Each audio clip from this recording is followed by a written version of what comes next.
বাবা সব সময় বলতেন তোর জন্য ঘোড়ায় চড়ে রাজপুত্তর আসবে। মেয়েটা বলতো, কেন বাবা? বাবা বলতেন, কারণ তুই যে রাজকন্যা। মেয়েটা বলতো, আমার বাবা কি তবে রাজা? বাবা হাসতেন, তারপর বলতেন, এমন রাজকন্যা থাকলে তার বাবা রাজা না হলে কি হয়? মেয়েটা বলতো, তুমি তাহলে সত্যি সত্যি রাজা? বাবা হাসতেন, তারপর ছোট্ট পরি মেয়ের গালে গাল চেপে ধরে বলতেন, মা। বাবা জ্বরে ডুবে আছেন, ছোট্ট পরীর মুখ ভার। সে দরজার আড়াল থেকে দেখে সারা রাত জেগে মা এখন নিঃসারে ঘুমোয়। রাত জুড়ে কত কি কপালে জলপট্টি অবধি। আচ্ছা, জলপট্টি দিলে কি হয়? জ্বর ভালো হয়ে যায়? ছোট্ট পরি মেয়ে বাবার গা ঘেঁষে দাঁড়ায়। এই বাবাটা কেমন ধূসর শুকনো মুখের মানুষ। বাবার কি খুব কষ্ট হচ্ছে? খুব।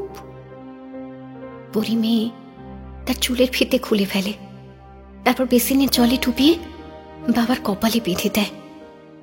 বাবা চোখ মেলে তাকান, ঠিক সামনের আয়নায় তার চোখ, টুকটুকে লাল ফিতে তার কপাল জুড়ে।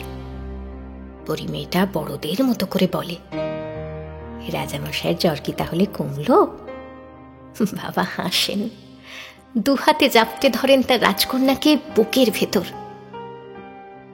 এমন রাজকন্যা থাকলে রাজা মহারাজাদের জ্বর না কমে যাবে কোথায়?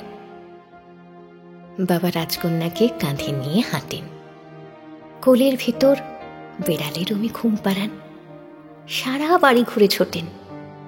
তারপর অফিস, মিটিং, রোদ, ঘাম, জলের দিনরাত্রি, বাজারে সদা, দ্রব্যমূল্যের ঊর্ধ্বগতি, দিন শেষে হতাশায়, ক্লান্তিতে গম্ভীর মুখে ঘরে ফেরাও থাকে। কিন্তু পরি মেয়েটা এসে বলে, তুমি কি আমার ফকির বাবা? বাবা গম্ভীর মুখে বলেন, কেন মা? আজকাল আমায় যা রাজকন্যা বলে ডাকো না।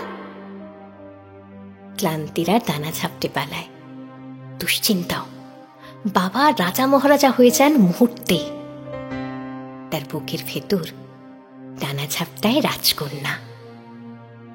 বাবারা জানেন তার ঘরের চৌকাঠ পেরোলে এই জগৎ জুড়ে তার রাজকন্যাদের জন্য সবসময় সত্যিকারের রাজপুত্ররা অপেক্ষায় থাকে না, বরং অনেক সময় নখর বাগিয়ে ওত পেতে থাকে ভয়ঙ্কর সব শাপত।